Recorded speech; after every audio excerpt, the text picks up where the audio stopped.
बर मोहम्मद वाले मोहम्मद सलावत।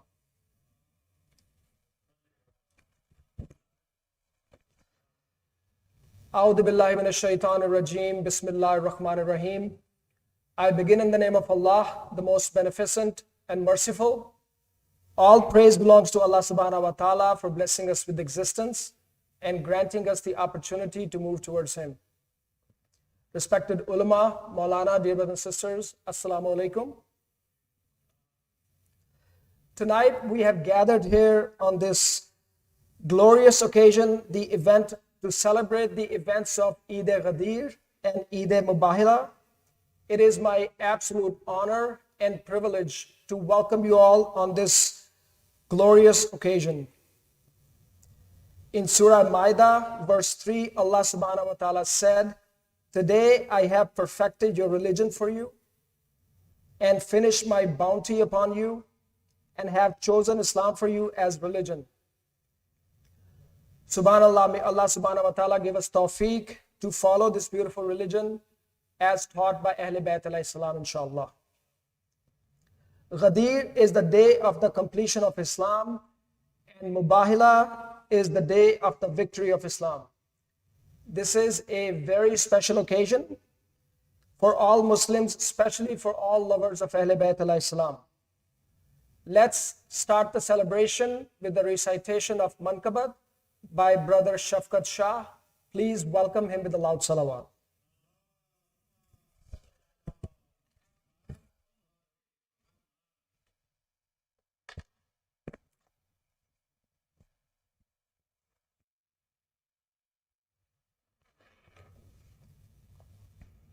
Salawat per Muhammad al Muhammad.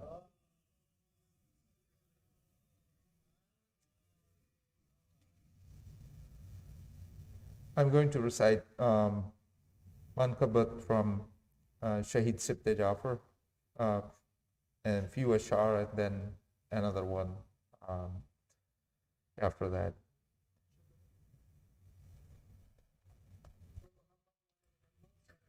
Allahumma salli ala Muhammad wa ali Muhammad.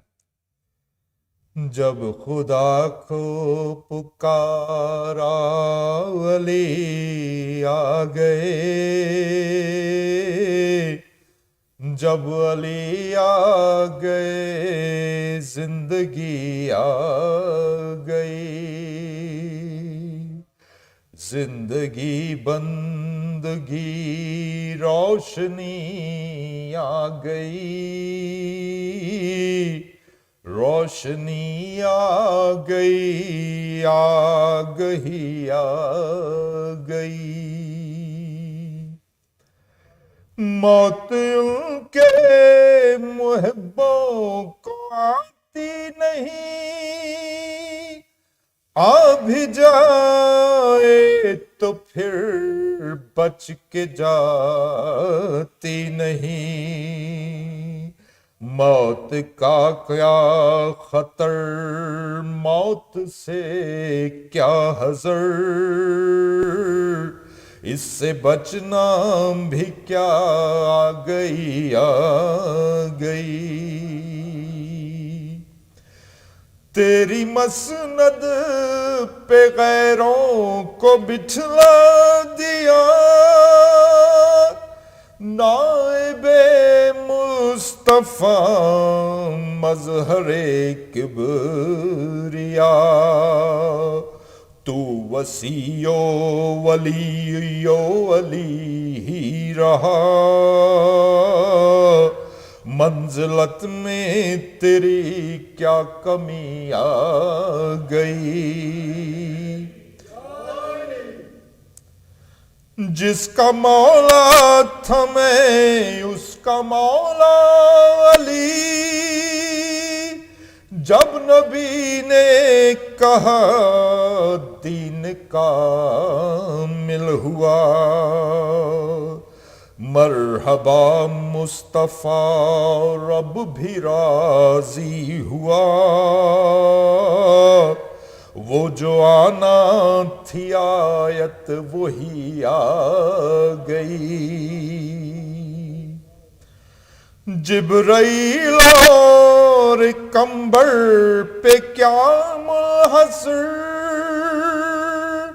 दर तेरा छोड़ कर कोई जाता नहीं, जो गुलामी का तेरी मजा पा गया, रास जिसको तेरी नौकरी आ गई। इश्क जब तक न हो शेर होता नहीं, मुझ में कब अहलियत थी तेरी मदह की। मेरे मौला मैं कुर्बान तेरे इश्क में, सिब्ते जाफर को भी शायरी आ गई। सल्लल्लाहु पर मोहम्मद और मोहम्मद।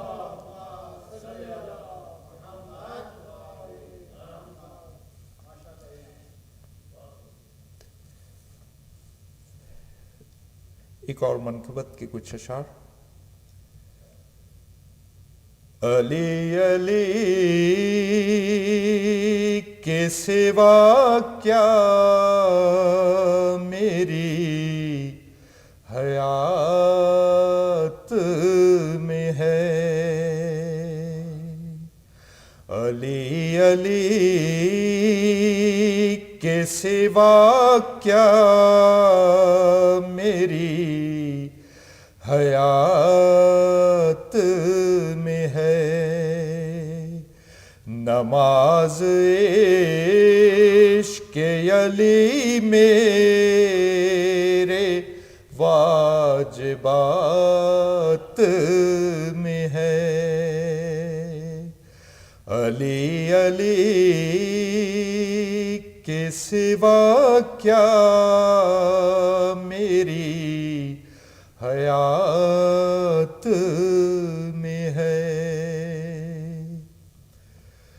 पुले सिरात से कैसे न वो सुबक गुजरे, पुले सिरात से कैसे न वो सुबक गुजरे, शऊर नाद अली जिसकी बात बात में है, या अली अली अली के सिवा क्या मेरी हयात में है। हुसैन आए तो तू भी दिए जलाने लगी, हुसैन आए तो तू भी दिए जलाने लगी। हवा चराग बुझाना तेरी सिफात में है, अली अली के सिवा क्या मेरी हयात में है। फिदा की असल पे जो शख्स डालता है नकाब, फिदा की असल पे जो शख्स डालता है नकाब, शरीक जुर्म फिदा की वो वारदात में है। अली अली के सिवा क्या मेरी हयात में है। ये कौन कहता है दुनिया से खाली हाथ गया। ये कौन कहता है दुनिया से खाली हाथ गया। ये देखो दामन शबीर मेरे हाथ में है। अली अली के सिवा क्या मेरी हयात में है। नमाज़े इश्क़ अली मेरे वाजिबात में है। सल्लल्लाहु अलैहि मोहम्मद व आले।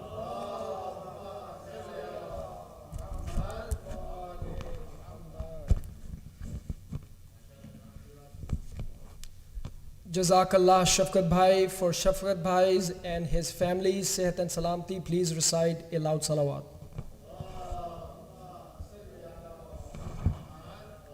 Now for the next recitation, I would like to invite our young reciter, Brother John Rizvi, to recite a manqabat in a shan of Imam Ali alayhi salam, inshallah.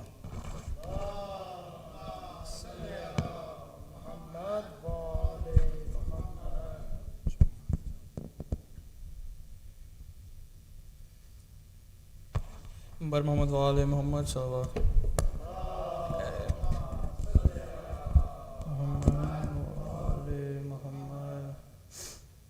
अस्सलाम वालेकुम। आप सबको आज का जश्न मुबारक हो।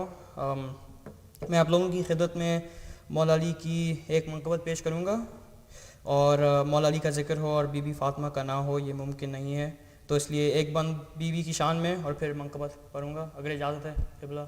बर मोहम्मद वाले मोहम्मद सलावत।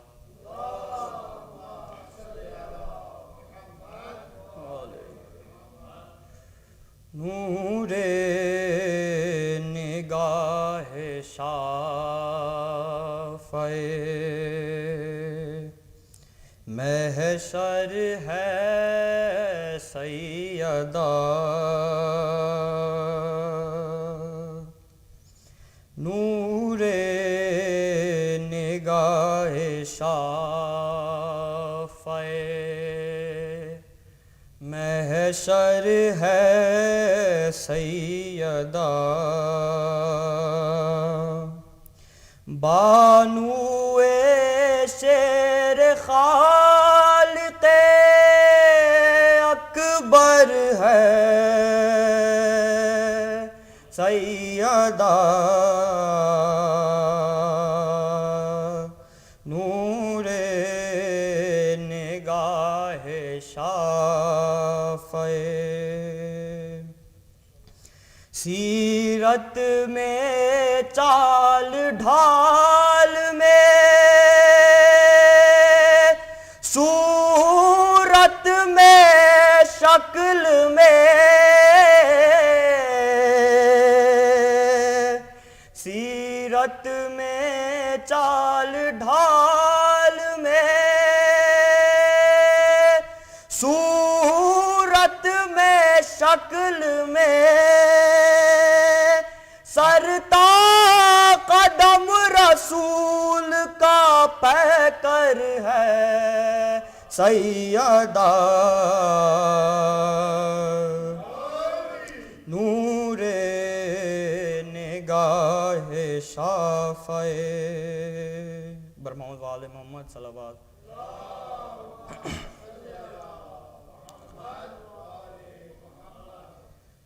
बयान करने को यूं तो दुनिया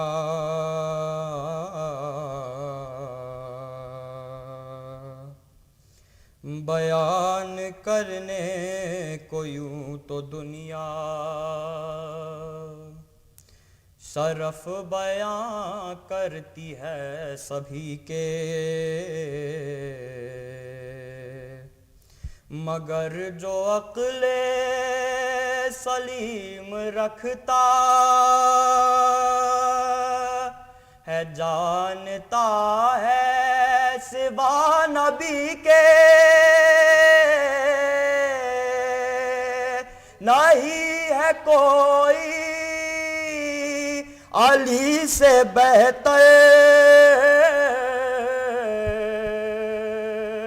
कोई नहीं है कोई नहीं सिवा नबी के, अली से बेहतर। हुनैनो बदरो हद से पूछो, अमर के दो नीम सर से पूछो, अली की दो उंगलियों की ताकत है क्या ये खैबर के दर से पूछो, कसम खुदा की मिसाल है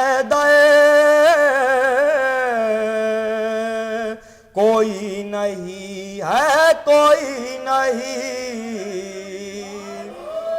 सिवा नबी के, अली से बेहतर। चली जो बिनते असद तो बढ़कर, चली जो बिनते असद तो बढ़कर, जेदार काबा ये बोली हंस कर, इसी तरह और इसी जगह पर खड़ी थी एक दिन एक और मादा, मगर तुम्हारे शरफ से बढ़कर कोई नहीं है कोई नहीं सिवा नबी के, अली से बेहतर। लगाए वो नाराए सलूनी, मदीना इल्म का जो दर हो, नबी के फरमान के मुताबिक जिधर को मुरझाए हक उधर हो, सिवाय हैदर सा रहबर कोई नहीं है कोई नहीं यारी सिवा नबी के, अली से बेहतर। अली की तलवार चल रही है, नबी का चेहरा धमक रहा है, कोई डटा है हद में कोई नजर बचा कर सड़क रहा है, सिवाए हैदर अली से बेहतर कोई नहीं है, कोई नहीं। या सिवा नबी के अली से बेहतर अली की तलवार चल रही है,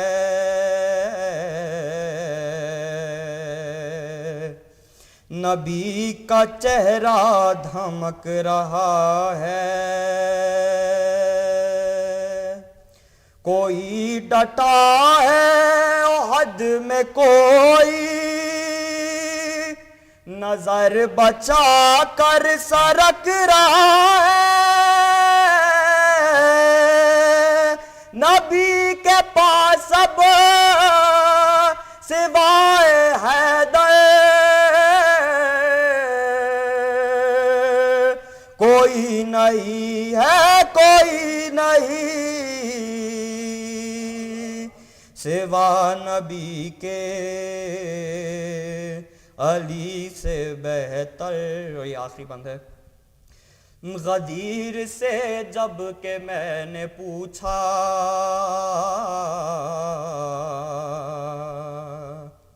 गदीर से जब के मैंने पूछा, है तुझको मालूम सारा कैसा, सिवा अली के है और कोई बनाया जिसको नबी ने मौला।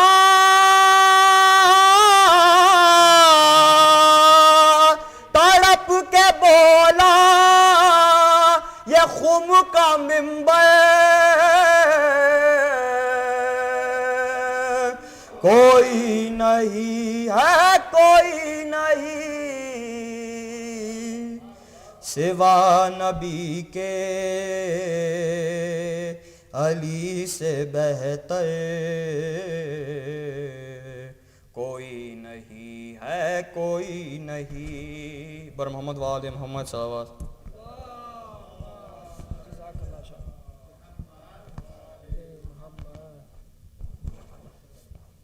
Jazakallah, brother John Rizvi, for his sehat and salamti, success in this life and hereafter. Please recite a loud salawat.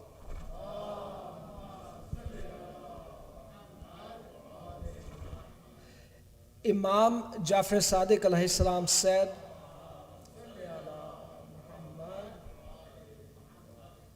my belief in Imam Ali's mastership is dearer to me than my birth in Imam Ali's progeny, because my belief in mastership is an obligation, while my birth is a virtue.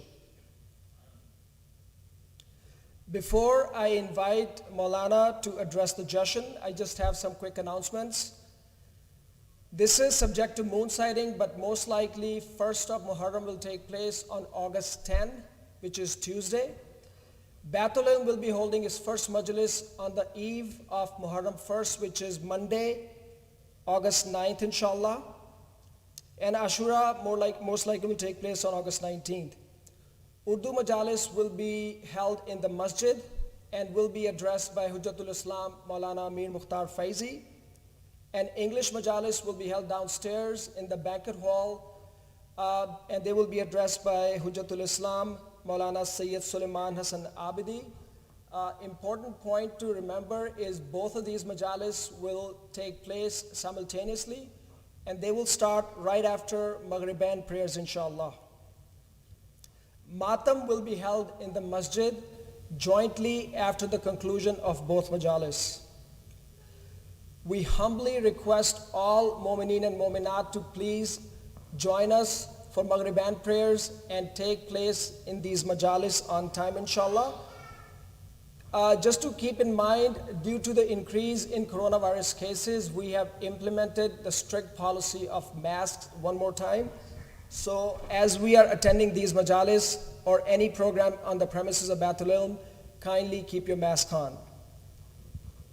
Ladies English Majalis will be held on every Saturday during the month of Muharram and Safar, and these Majalis will start at 10:30 a.m. and they will be addressed by Sister Maryam Ali Tahir. Annual Baitul Ilm blood drive will take place on Sunday, August 22nd. Children's online Muharram workshop will take place from August 9 through August 15 for children ages 4 through 6. Registration is required. For all these programs, the details will be forthcoming, so kindly keep an eye on your email, and also our websites will be updated shortly, inshallah. Come, let us gather our sons and your sons, our women and your women, ourselves and yourselves. We will pray together and call down the curse of Allah on every liar. Allah said in Quran. To elaborate on this and to address the Jashn, I would like to request Hujjatul Islam, Maulana Rizwan Arastu, to please come to the podium. Please welcome him with a loud salawat.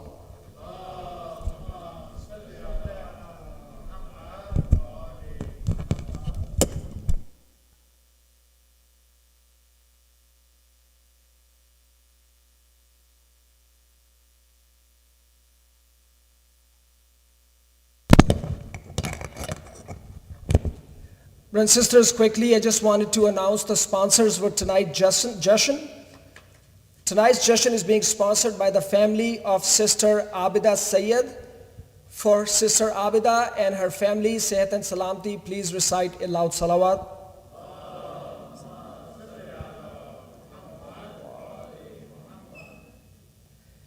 Let's recite a Surah Fatiha for the Isale Sawab of Sister Abida's Marhumeen and for all Marhum Mu'mineen and Mu'minat, preceded by a loud salawat.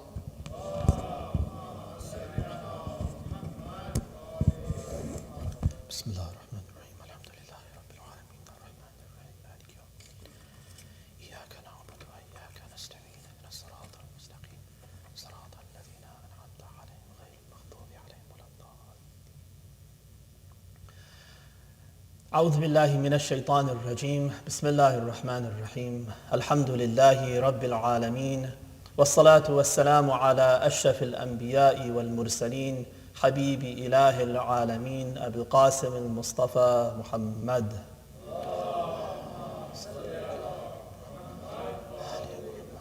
وعلى أهل بيته الطيبين الطاهرين المعصومين رب اشرح لي صدري ويسر لي أمري واحلل عقدة من لساني يفقه قولي.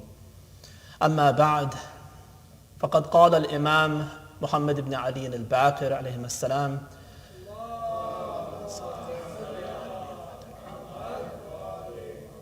بني الإسلام على خمس، على الصلاة والزكاة والحج والصوم والولاية.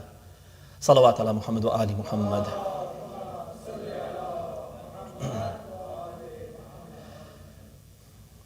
I'd like to start by congratulating you all. We are in these days now right between Ghadeer, which is on the 18th of this month, and Mubahila, and some other events also that take place on the 24th and the 25th of Dhul-Hijja. So Mubahila is the one that we tend to celebrate more in our gatherings. The date that's narrated for Mubahila is either the 24th or the 25th, and possibly both dates because it was actually a multi-day affair. Right, they came one day, and then at least it was a 2-day thing. The next morning they were to engage in the Mubahila, so it's at least a 2-day affair, if not more. The revelation of Surah Al-Dahr or Surah Al-Insan is also attributed to the 25th of Dhul-Hijjah. And potentially there's also a transmission that says that the ayah of wilaya, إِنَّمَا وَلِيُّكُمُ اللَّهُ وَرَسُولُهُ, and so forth, that was revealed on the 25th as well, or one of these days of the end of Dhul-Hijjah. So a lot of important events have taken place during these last days of Dhul-Hijjah, and we are here to commemorate them all together.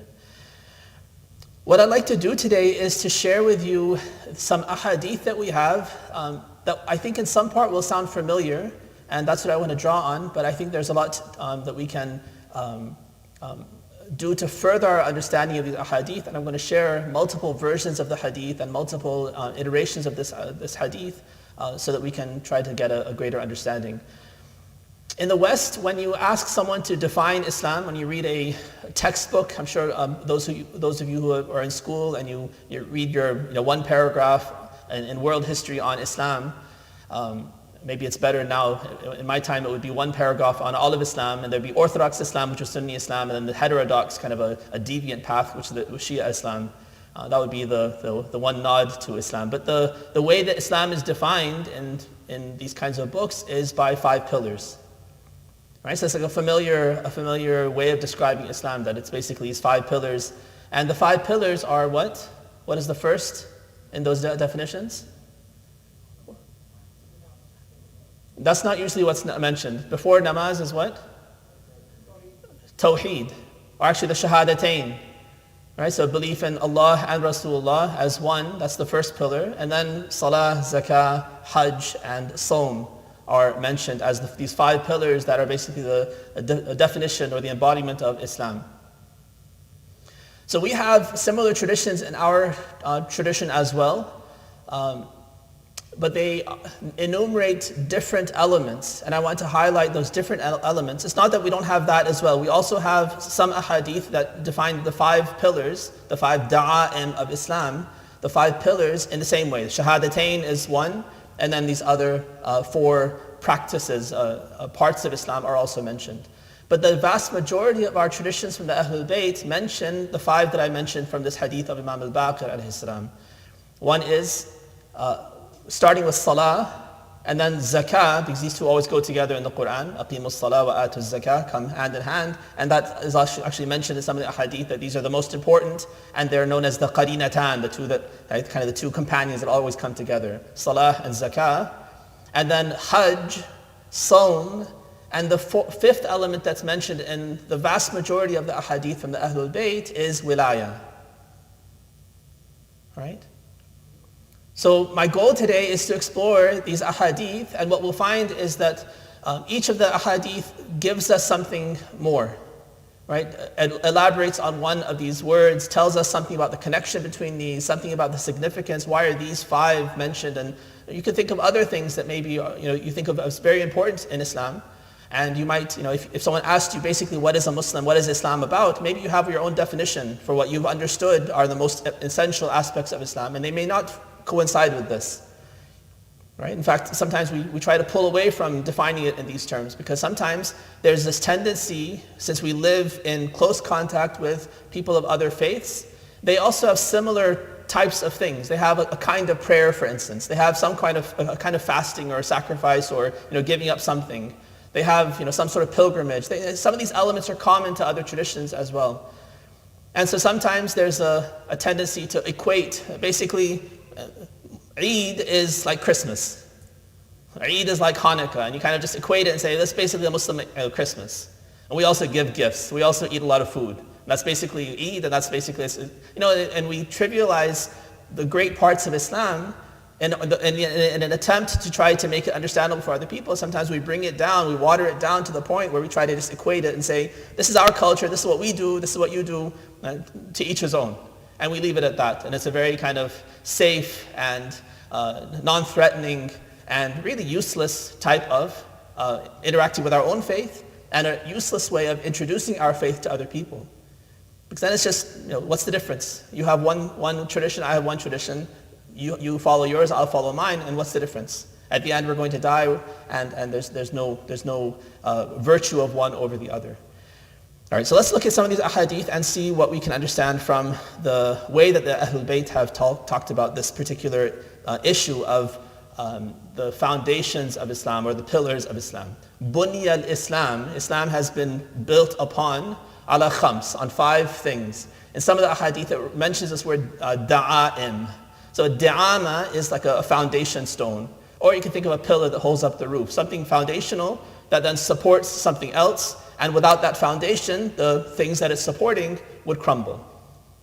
So what are those 5 foundational stones upon which Islam is built? It's these 5 that we've talked about. The first that's mentioned is salah, prayer. Right? This is the way we connect with Allah. This is the way we humble ourselves before Allah. Zakah is mentioned second. This goes hand in hand with salah. This is a way that we in one way, we connect with Allah by giving Him thanks for the blessings He's given us, the material blessings particularly He's given us, by sharing these with other people, by distributing, becoming channels through which Allah then provides for others. He provides for us also through channels. Some of us work and we receive a paycheck, so these are channels through which Allah is providing for us. Right? Some of us, you might grow your own food. That's a channel through which Allah is giving you your sustenance. There's some people who are unable to work, who work but are unsuccessful in being able to earn money, or at least enough money from that work to provide for themselves and their family. And so for those people, Allah has also designated rizq. Right? Rizq is there on Allah for every creature that He's created. He wouldn't designate, or He would decree life for a creature without also decreeing sustenance for that person or that creature, right? And so the sustenance for those who are unable to earn their own living is then on those who do have extra sustenance, and then they give through zakah and provide for those people. And so it becomes a way of thanking Allah, a way of purifying. The term zakah, one of the derivations of zakah is also purification, that is purifying our wealth. And through giving, then the rest of the wealth that we keep is purer than it was before.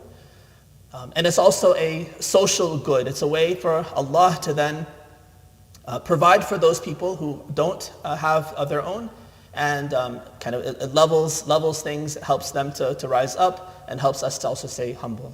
So zakah is one of those important foundational aspects of Islam upon which Islam is built. Hajj is a kind of a hallmark of Islam that is huge, has a great PR effect, and many of the ahadith mention that PR effect of it. This is the izz of Islam, to show the greatness of Islam, this public face of Islam, showing that all these millions of people are all converging upon the Kaaba and performing the same pilgrimage and revolving around it as they've been commanded to by Allah. Right? Despite all the differences of language and nationality and so many different things, that's a huge celebration of Islam, and it's a public face showing that Allah is worshipped across the land, throughout the world, amongst all of humanity, and we all converge at least once a year, once in our lifetime, upon the Kaaba, and we perform this Hajj. And the last element that's mentioned, actually the fourth element, but the last of these practical elements is Sawm, fasting. And that also has so many benefits. The main one that the Quran puts a finger on is taqwa, right? Building this ability to restrain ourselves, to control ourselves, and to deny ourselves even that which is halal, so that through that strength that we derive, we can then deprive ourselves of those things that are haram. That's the spirit of Sawm, of fasting. The last element that's mentioned is wilaya. Right, this is Eid Al Eid Al Ghadeer. It's an Eid where we're celebrating this concept of wilaya, the bestowal of this wilaya, and we celebrate it as a seal to the faith, a perfection of the faith. Right? But we should also make sure that we understand what wilaya is. And that in itself could be and should be a much more lengthy kind of study. Maybe in a longer series of lectures or in a classroom setting, we can discuss what wilaya is and all of its different aspects and things like that. But I want to give you some aspects of what wilaya is, at least to the extent that I can in the time that we have. So wilaya is an interesting word, and it's also a word that has caused a lot of confusion amongst people, amongst Muslims. It's also a very prominent word in the Quranic vocabulary, in many different forms. Right? One of the aspects of Arabic is that you have these roots. In this case, it's the three-letter root, wa, la, ya. Right? Waw, lam, ya. And these three letters then can be put in different forms, and you end up with all different derivatives of this word walaya, wilaya. They're all connected in some essential way. Right? So in Arabic, that's how it works. There's one kind of core essence, core meaning that all of those derivatives share in common. But then depending on which form they are in, they have some shade, some color, some different applications, some different aspect. Right? So it's an amazing aspect of Arabic, and it's something that those who have studied even a little bit of Arabic are keenly aware of. So waliya, one of the definitions for waliya that I think is very eloquent is given by Raghib al-Isfahani. He's a lexicographer for the 4th century who's written a dictionary exclusively on the words of the Quran. It's called Mufradat of Raghib al-Isfahani. So he's gone through all the words of the Quran, defined them, shown how they're used in the Quran. But one of the things that he does there is he shows you what is that essential element that all of those different words share. So as a parallel example, I'll give you the word Jannah, for instance. Jim, Noon, Noon. Right? So Jim, Noon, Noon in Arabic, the common thread that goes through all of the different derivatives is something hidden, something concealed. So you have, for instance, Junnah. A Junnah is a shield behind which I am concealed as a warrior. You have Jannah, which is a garden or a forest that is so dense with foliage that the ground is concealed from view because of the denseness of this lush green foliage.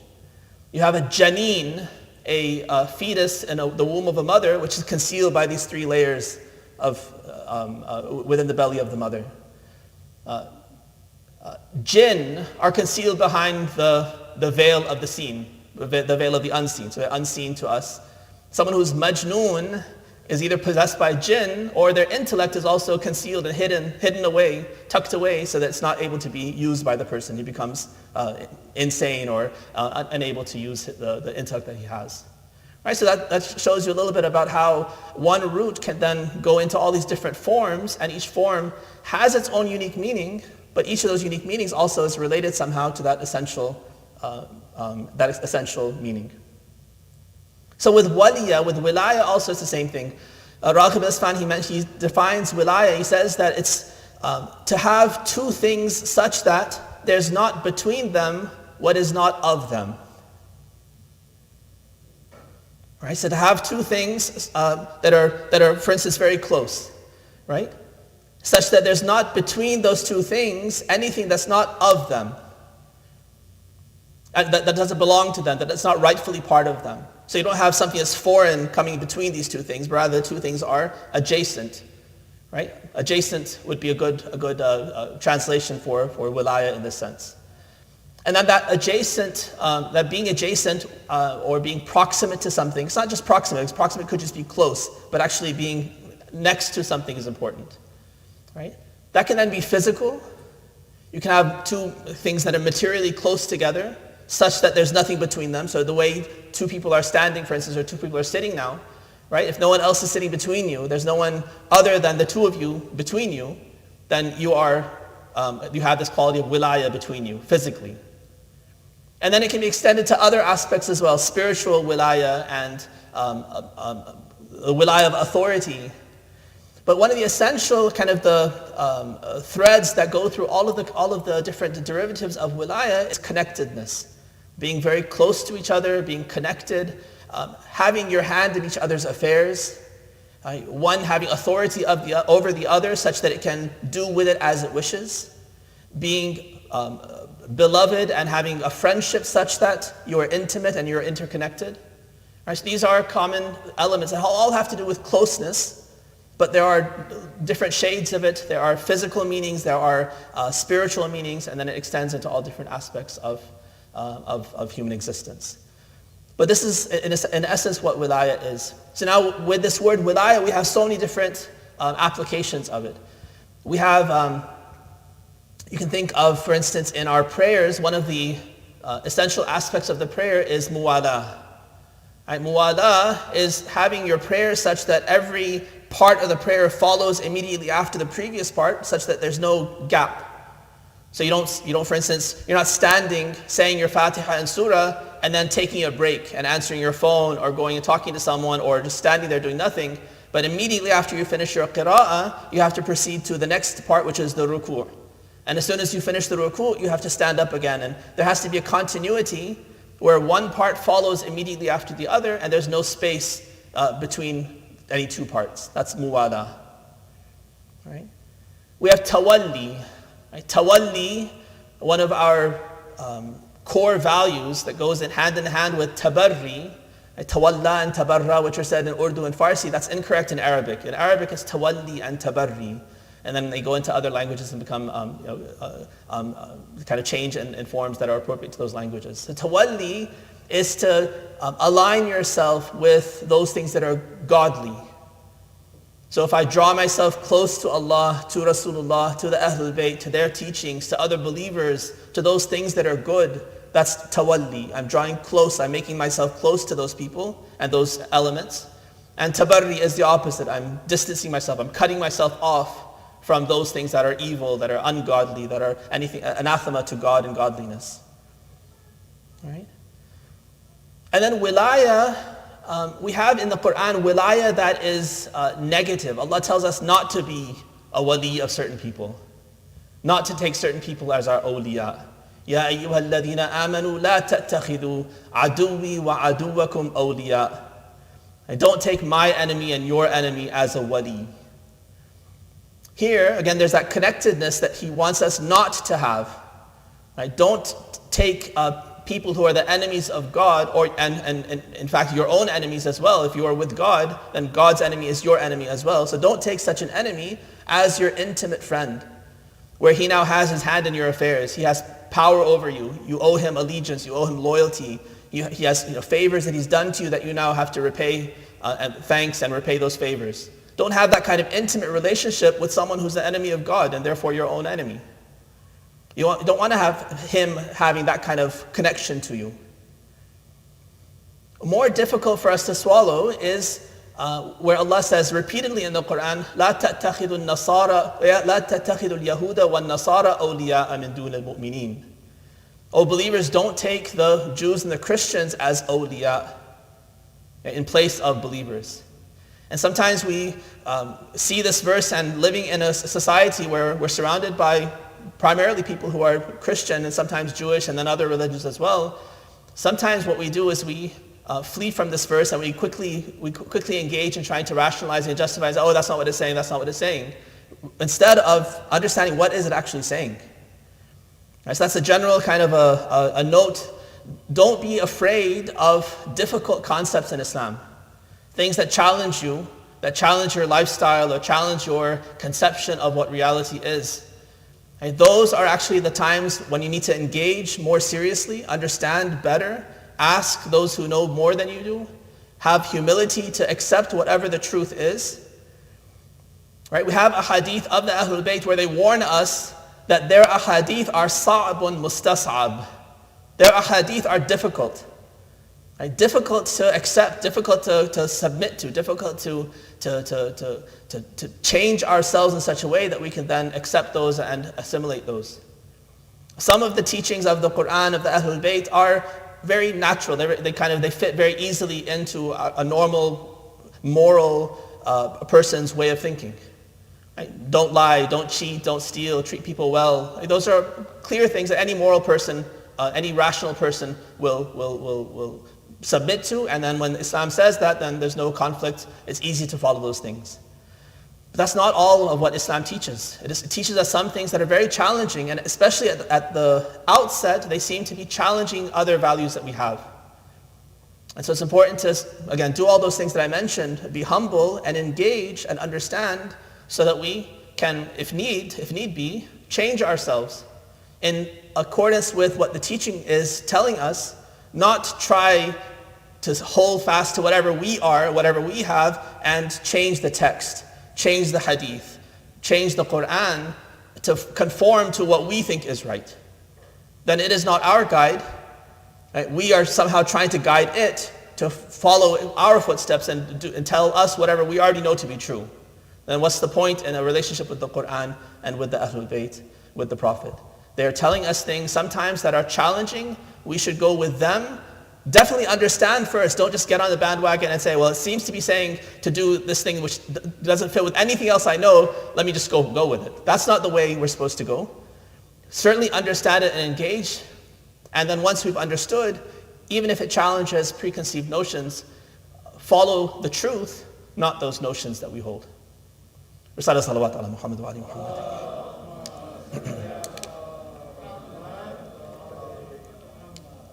So the verses that say لا تتخذوا اليهود والنصارى أولياء من دون المؤمنين. So the wilayah that Allah doesn't want us to have with the Christians and Jews, or with any of the enemies of God, or you can extend it from Christians and Jews to anyone else who holds another religion, a false religion, other than Islam, other than Iman, he doesn't want us to have that kind of intimate relationship with them. He doesn't want us to have wilaya with them where they now have, again, a hand in our affairs. We share our intimate secrets with them, our strategies with them, our dreams and aspirations with them. That we let them into our lives in a very intimate way, or we get into their lives in a very intimate way. Where we marry into them. Right? Where we entrust ourselves to them. That kind of intimacy is what he says you need to be aware of. You can't engage in that way with those who hold other beliefs, who belong to other religions. That kind of intimacy is reserved for fellow believers. Now, does that mean that we have to be enemies of anyone who's not a Muslim? No, absolutely not. We can and we must still have very good relations with the vast majority of people around us. Right, a verse in the Quran is Surah Al-Mumtahana. Mumtahana is a very good surah to read, to understand this idea of muwalat and tabarri. Right, drawing close to those things that are righteous and cutting yourself off from enemies of Allah. That's the whole theme of Surah Al-Mumtahana. But in that surah, after telling the believers not to extend a hand to the enemies of God and not to align yourself with them, and it puts up Ibrahim and his followers as examples of those who cut themselves off when they had to save their faith. They cut themselves off even from their relatives. Qat'ur rahim, which is a major sin. Ibrahim did it for good reason and is praised by Allah, held up as an example that if you have to, if it comes down to it and you have to make a choice between faith and family, then faith comes first. As Ibrahim was willing to finally, after so much effort and so many different ways of trying to convince Azar, he finally had to cut ties with him and say, "Inni bari'un minka wa mimma ta'buduna min dunillah." I cut myself off from you and from all the things that you worship besides God. After all of that, Allah says, لا ينهاكم الله عن الذين لم يقاتلوكم في الدين ولم يخرجوكم من دياركم أن تبروهم وتقسطوا إليهم والله يحب المقسطين.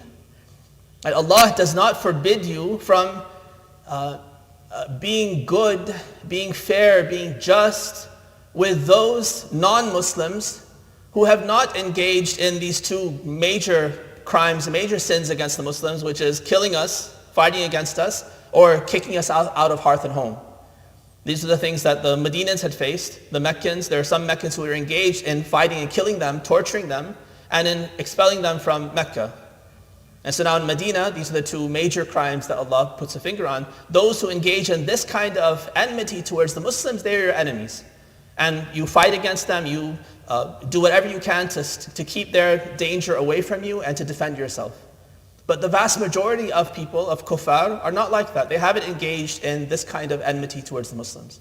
And if they haven't, then you stick by your default state, which is to be good to people. Be fair with people. Right? And so those aspects of, for instance, being good to neighbors, that holds true regardless of what kind of neighbor that person might be. Right? Being kind to your parents, honoring your parents, that holds true regardless of what kind of parents they may be. So that general call to goodness and fairness and those kinds of things is in its place, but that doesn't mean, that's not the same thing as wilaya. I can be good and fair and kind to a person, but I don't open myself up and become intimately connected with that person unless they're on the same page with me. If they're also focused on Allah the way I am, if they're also connected to the Prophet and the Ahlul Bayt the way I am trying to be, then those are the kind of people I want to become intimately close with. And if they're not, they belong to another camp. To the extent that I can help them to find the truth, I have to engage with them. That's part of my goodness to them, is to invite them, to call them, to model goodness, and to attract them to Islam. And I hope and I wish and I pray for their guidance. But now, do I practically open myself up and share my secrets, get involved in an intimate way with them? I can't, I mustn't.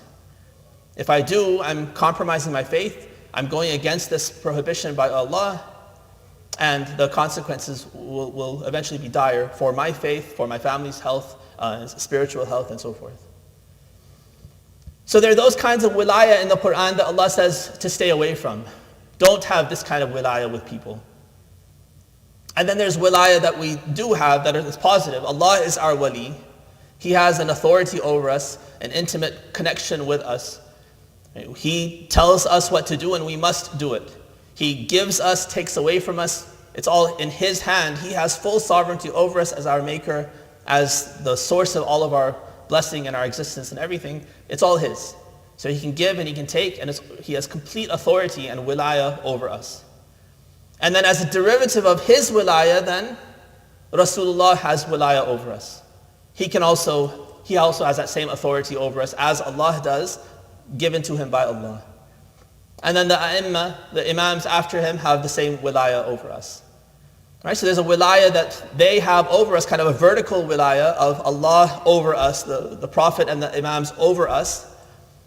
That's an outstanding wilayah, an important wilayah that we have to understand. And that's what's being discussed in these 5 pillars of Islam. And then we also have, what we don't think about often enough, is a wilayah amongst ourselves. Believers, al-mu'minuna wal-mu'minat, ba'duhum awliya'u ba'd. The believers, men and women, are awliya of one another. We have a wilayah amongst ourselves. Right? We're supposed to be intimately connected. We're responsible for one another.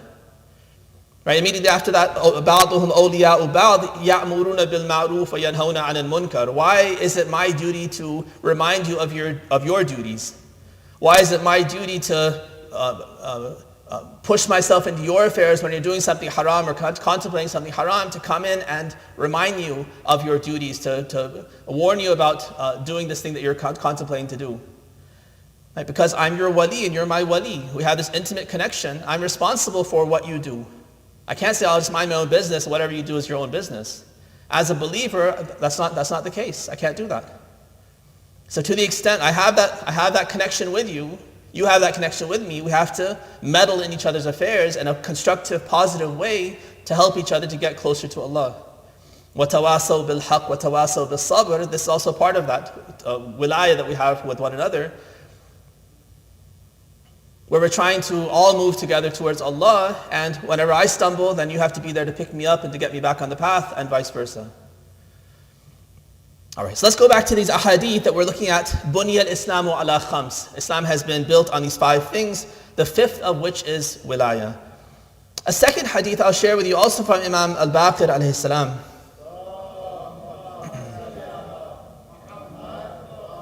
This is transmitted through his companion Zurarat ibn A'yan. So the Imam says the same thing, Bunya al-Islamu ala khamsati ashya. It's built on these 5 things, ala salati wal zakati wal hajji wal sawmi wal wilaya. So Zurara then asks in response to the Imam's declaration of these 5 pillars, he says, ayyu shay'in min dhalika afdal.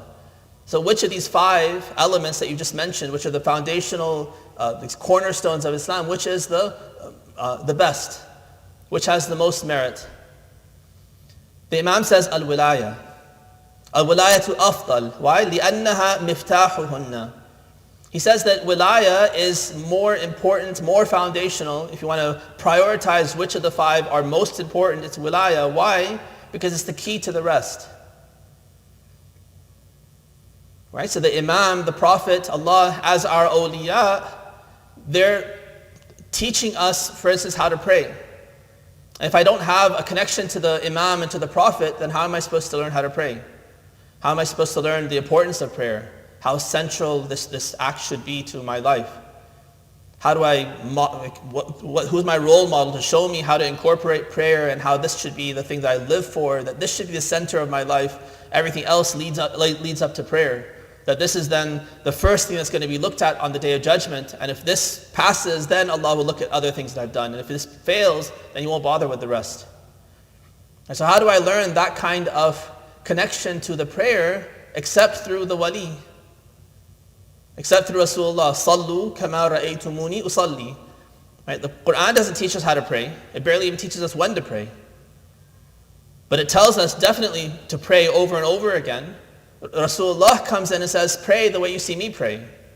So now I have to be connected to him, follow him around, watch him closely, either directly or through ahadith, or through the fatwa of my marji' who's examined those ahadith of somebody who's seen the Prophet pray. But somehow I need to know how the Prophet prayed intimately to then be able to pray like he prayed. And the Prophet's connection with people, or the people who recorded the Prophet's prayer, were limited. So we have these imams who continue this tradition of praying, teaching, demonstrating, so that their companions can then know more and more details, know more and more contingencies for what about this and what about that. If this comes up, then what do I do? And so we have all of these different aspects of prayer that come, and the only reason why those are there is because of the wilaya of the wali. So he says that the wilaya is the most important of the five because it's the key to the rest. It's the miftah, the key to the other four.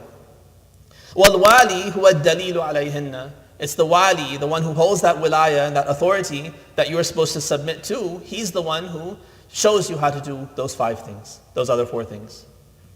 All right, so there's a priority then, a primacy that's given to wilaya over the other four pillars. As though this is the central pillar, then there are other four pillars, and Islam is upon all of them. Even if the other four fail, you still have that central one of wilaya that can bring you back and resurrect the prayer, and the zakah, and the hajj, and the sawm. But if you lose wilaya, then, and you have the other four, then your building is still going to collapse. There's no hope for that kind of Islam without wilaya at its center. A third hadith, this time from Imam Ja'far as-Sadiq alayhi salam.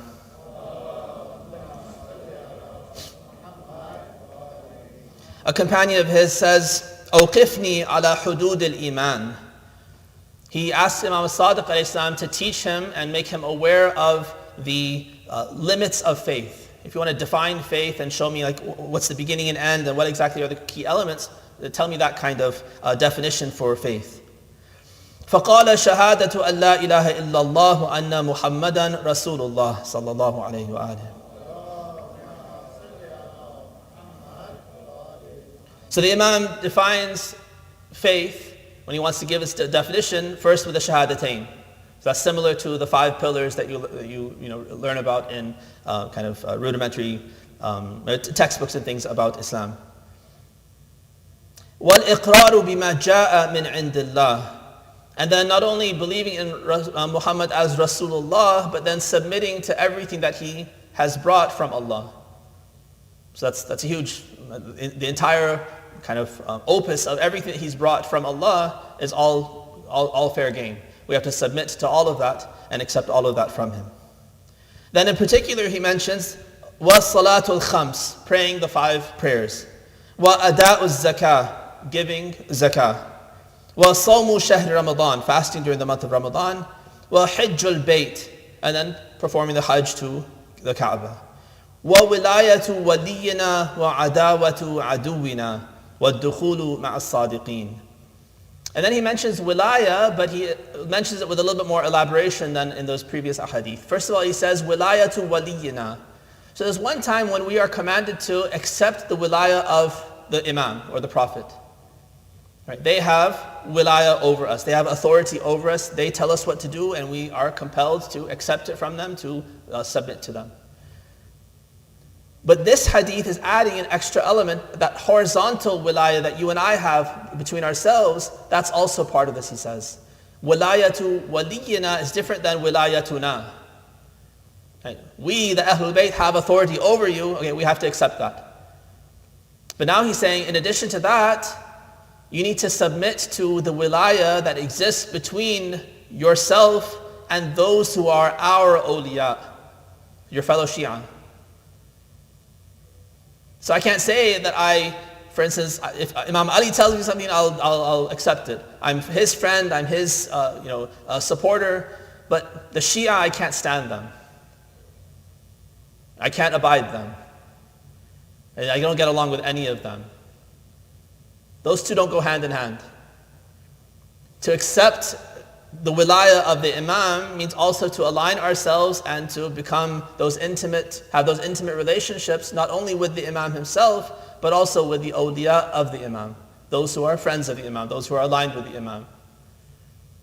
Right, so that goes part and parcel with wilaya, that we have wilaya not only for that vertical wilaya with Allah, Rasulullah and the A'imma, but also wilaya with the other believers.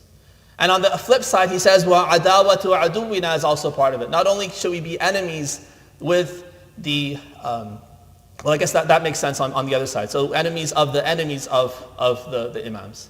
So there are people who are enemies of the imams. Of course, we don't want to be the enemies of the imams directly, but we should also make sure that we are not friends with the enemies of the imam.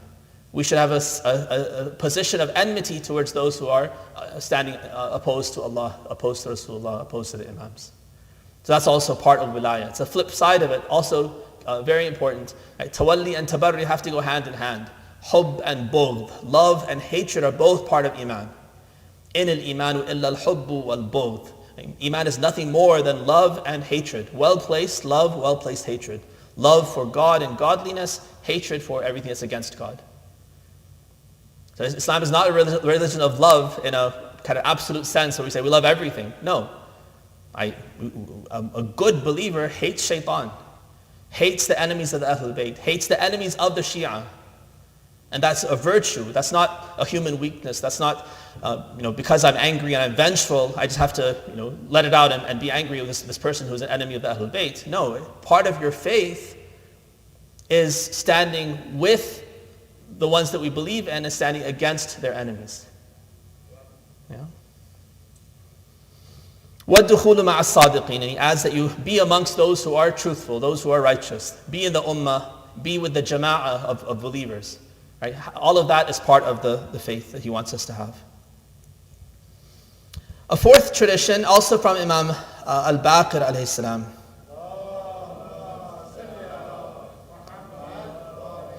It starts in the same way, بُنِيَ الْإِسْلَامُ عَلَى خَمْسٍ, and he mentions the same 5 elements. But then he adds, he says, وَلَمْ يُنَادَ بِشَيْءٍ مَا نُودِيَ بِالْوِلَايَةِ. Right? Nothing has been advocated as much as wilayah has been advocated. So think of all the Quranic verses that talk about salah and zakah and sawm and hajj. Right? But he's saying that there's a primacy, an extra importance to wilayah, and because of that extra importance of wilayah, the Prophet and the Imams have put greater emphasis on this. Call people more strongly and in more instances to wilayah than they bothered calling people to salah and zakah and sawm and hajj. That this is something more important that we should take more seriously.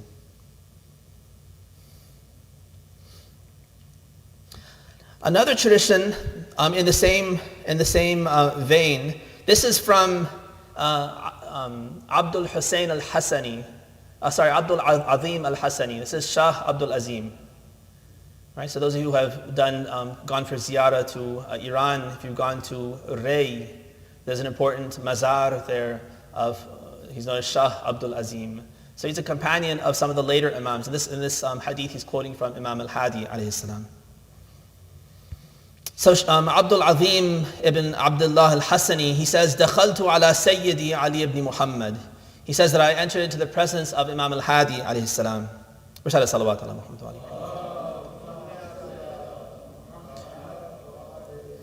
He says, إِنِّي أُرِيدُ أَنْ أَعْرَضَ عَلَيْكَ دِينِي. He says, I want to present to you my religion. Just get a sense for the dynamic here. So this is something that we see many close companions would do with the imams. They would come sometimes just to kind of check themselves. And they would come into the presence of the imam and they would say, this is what I believe. Can I list my core beliefs, list them for you and tell me if this is right or not. Right? They're checking them. Abdul Azim is an amazing scholar himself. Right? So he's not a nobody. He's an amazing scholar himself. He's a transmitter of many ahadith from the imams. And now he's coming to Imam al-Hadi and saying, I want to just check to make sure that my belief is straight. So my deen, if I want to define it, is like this. Is this correct or is this not correct? And they would do the same thing with their practices. Let me pray a prayer for you. Just tell me, am I praying it correctly or not? Right? They'll check themselves. And that's something that we should also engage in to make sure that we are on the right path. So he says, I want to present my deen to you. He says, Hati, Ya Abul Qasim. Go ahead, present it, the Imam says. فَقُلْتُ إِنِّي أَقُولُ أَنَّ اللَّهَ وَاحِدٌ وَأَقُولُ إِنَّ الْفَرَائِضَ وَاجِبَةٌ بَعْدَ الْوِلَايَةِ الصَّلَاةُ وَالزَّكَاةُ وَالصَّوْمُ وَالْحَجُّ وَالْجِهَادِ. And he goes on and lists it. So he says, first of all, I declare that God is one. And he goes on, he describes Allah in His oneness and presents that as his first core belief. And then he goes into the wajib obligation. He says, وَأَقُولُ إِنَّ الْفَرَائِضَ الْوَاجِبَةَ بَعْدَ الْوِلَايَةِ. He says, after wilaya, so he puts that aside.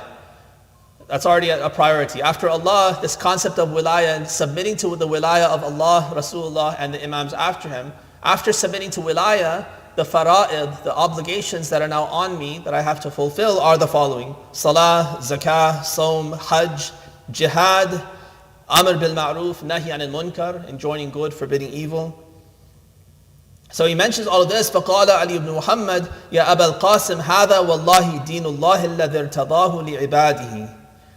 He says, by God, this is the religion that Allah has chosen for His servants.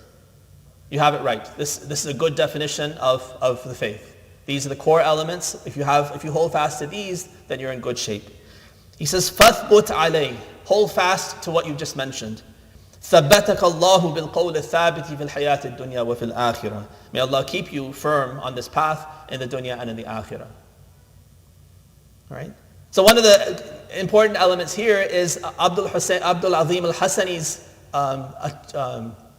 being attuned to the fact that not only are these elements all in place, but he has the priority of things also in place. He puts wilaya first and says, after wilaya, which is above the rest, I believe that all of these are my obligations. Right? So he not only mentions wilaya in the ranks of all these obligations, but he recognizes its primacy over the rest. And the Imam confirms that that is the case, that's correct, and may Allah keep you firm on this path. Reciting salawat ala Muhammad wa ali Muhammad.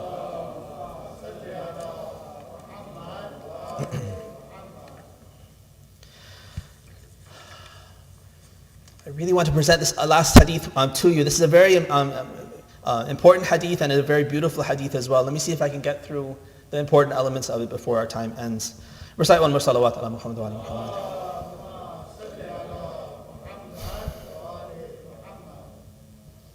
All right, so one companion of Imam al-Askari alayhi salam,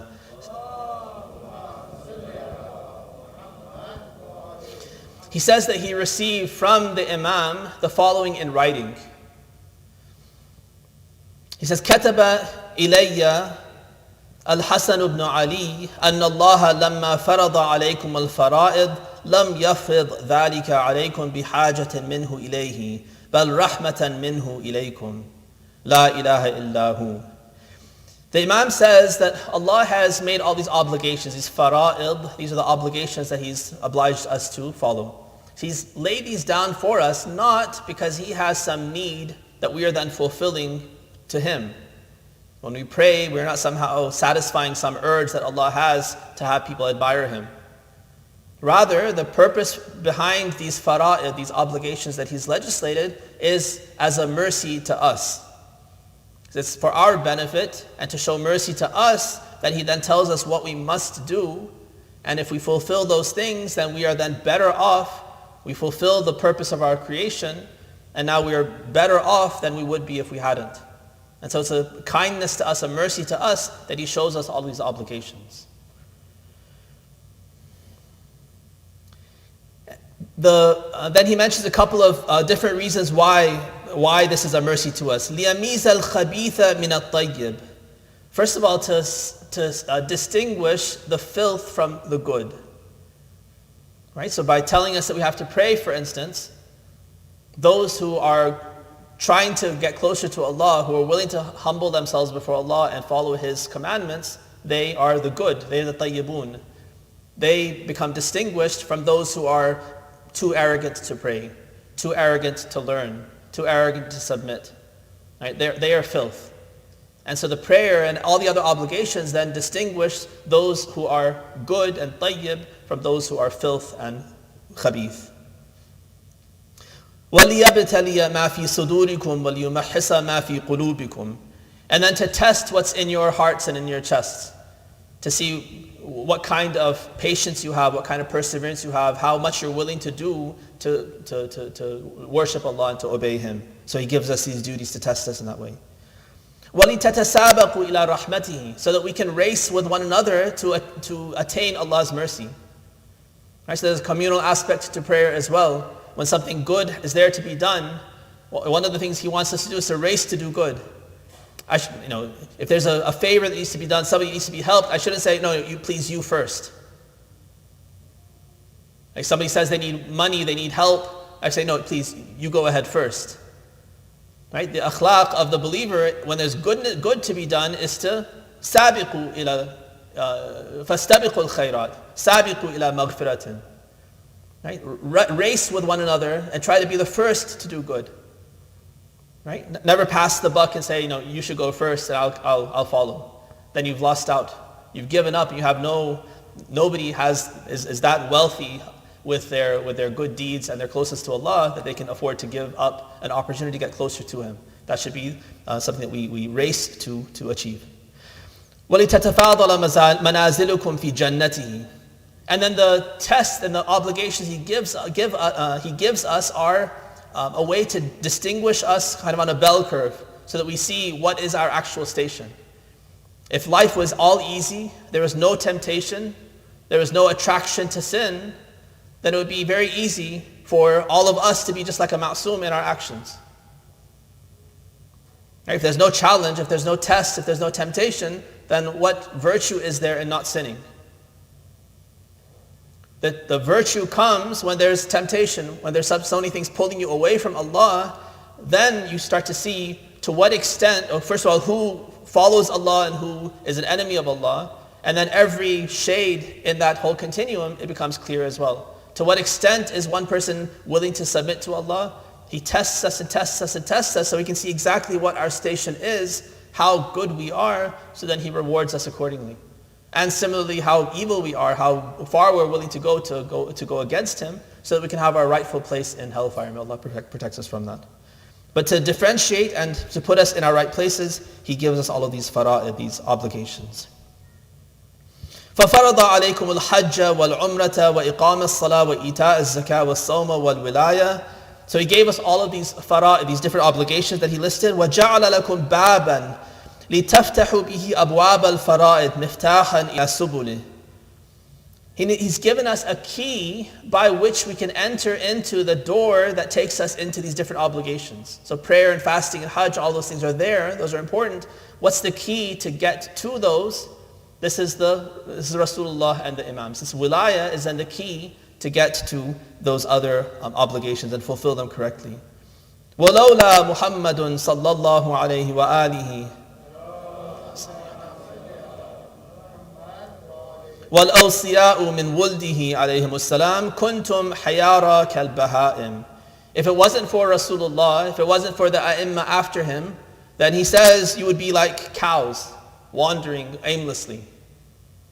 Like a beast wandering aimlessly because you wouldn't have any idea what you've been created for, how to get there, how to fulfill, how to praise Allah, how to worship Allah, how to do what He wants us to do. We wouldn't know any of that. We'd be wandering around like the rest of creation, aimlessly, without any idea of these lofty goals.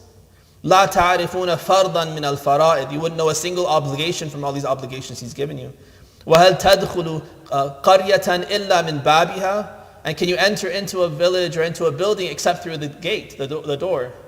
So you have to enter the gate. The gate is Muhammad and the family of Muhammad. They are the gate through which you can get to these fara'id, these obligations.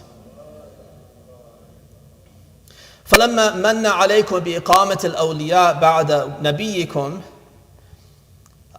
وَفَرَضَ عَلَيْكُمْ لِأَوْلِيَائِهِ حُقُوقًا وَأَمَرَكُمْ بِأَدَائِهَا إِلَيْهِمْ لِيَجْعَلَ لَكُمْ مَا. He continues on. He says that Allah has then given you these obligations, introduced you to Rasulullah and the Imams through Ghadeer, and through the verse which he mentions, الْيَوْمَ أَكْمَلْتُ لَكُمْ دِينَكُمْ وَأَتْمَمْتُ عَلَيْكُمْ نِعْمَتِي وَرَضِيتُ لَكُمُ الْإِسْلَامَ دِينًا. So through this verse, he's introduced the wali, that gate, that door, that's going to then allow you to enter into the fara'id that you're supposed to fulfill to then achieve all of those great blessings that He's assigned for us.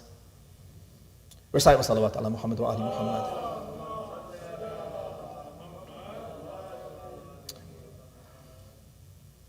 I'll skip to the end of the hadith where he says that Rasulullah said, خُلِقْتُ مِن نُورِ اللَّهِ, I was created from the light of God. وَخُلِقَ أَهْلُ بَيْتِي مِن نُورِي, my Ahlul Bayt were created from my light. وَخُلِقَ مُحِبُّوهُم مِن نُورِهِمْ, and the lovers of the Ahlul Bayt were created from their light.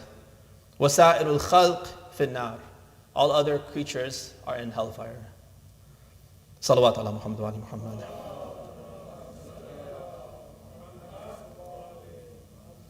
There are a few more traditions I really wanted to share with you, but I won't be able to share them today, perhaps in a future engagement. So this series of traditions, it helps us to reconnect with this concept. One of the things I want you to take away from all of this is the following. We are used to sometimes getting a Cliff Notes version of Islamic concepts. Right? So we end up with that textbook definition that Islam is basically these 5 pillars, for instance. And if you read that statement, it doesn't say very much.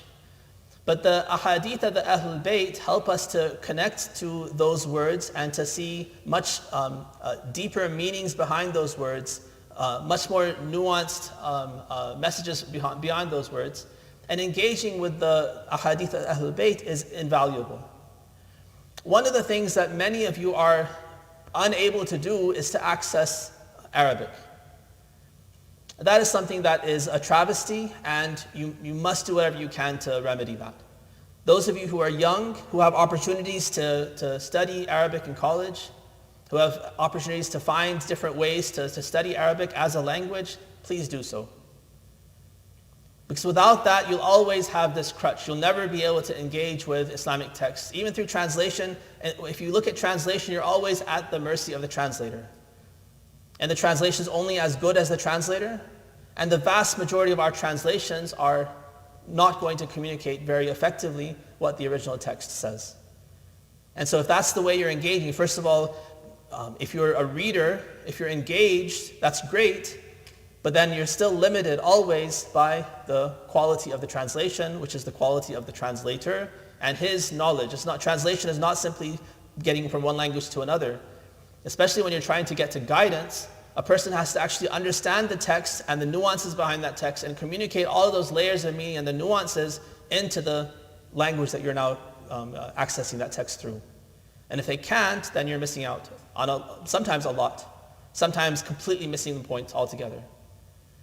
And so please do whatever you can individually for your children and for yourselves, learn Arabic. That will give you access to so much knowledge. These kinds of ahadith, and in the month of Ramadan also I shared with you so many ahadith about the prayer. And many people were blown away by the kinds of things that they were hearing from the ahadith of the imams about something as ordinary or as kind of ordinary in our lives as prayer. That you've been engaging with your entire life, but now you're learning new things, not because of me, but because of the words of the Ahlul Bayt. But you can't engage with those without these prerequisites, one of which is the language. One pitfall for those who do learn Arabic is that sometimes knowledge, if learned incorrectly, leads to arrogance. So learning Arabic, for instance, is a must, but then it shouldn't lead you to become arrogant, where you now feel like you're independent. You don't need the help of a scholar who's studied for decades to understand something, because now you can connect to the language directly. That connection to scholars and scholarship, that submission to someone who knows more than you, is always important. No matter how much you know, وَفَوْقَ كُلِّ ذِي عِلْمٍ عَلِيمٍ. No matter how much knowledge you have, there's always an alim who is more knowledgeable than you are. Your job is only to find out what do they know that you don't, and learn that and submit yourself to that new truth and keep expanding and keep learning more and more. I'll leave you one statement that I heard from one of Allama Tabatabai's students. He said that one of Allama Tabatabai's statements to them was that you should never focus on what you know, you should focus on what you don't know. Because what you don't know is always going to be infinite. And that will keep you grounded and humble as you learn. May Allah make this occasion of Ghadeer and Mubahila blessed for all of us. May He help us to connect to the wilayah first of all, His wilayah over us, the Imams and the Prophet's wilayah over us, and importantly also the wilayah amongst us. May He strengthen that. May He help us to draw close always to those things that are godly and good, and to be very strong in our enmity towards those things that are ungodly and that are enemies of Allah and will draw us away from Allah. May He keep us always close to the Ahlul Bayt, followers of the Ahlul Bayt, and raise us inshallah on the Day of Judgment with the Ahlul Bayt. Wa akhiru da'wana alhamdulillahi rabbil alameen.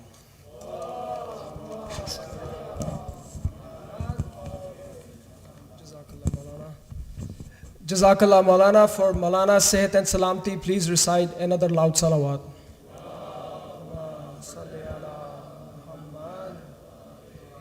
Brothers and sisters, it's Maghrib time. We'll get the hall, the masjid ready for namaz. If I can request some volunteers to clear up the area. The chairs to my right will stay where they're at.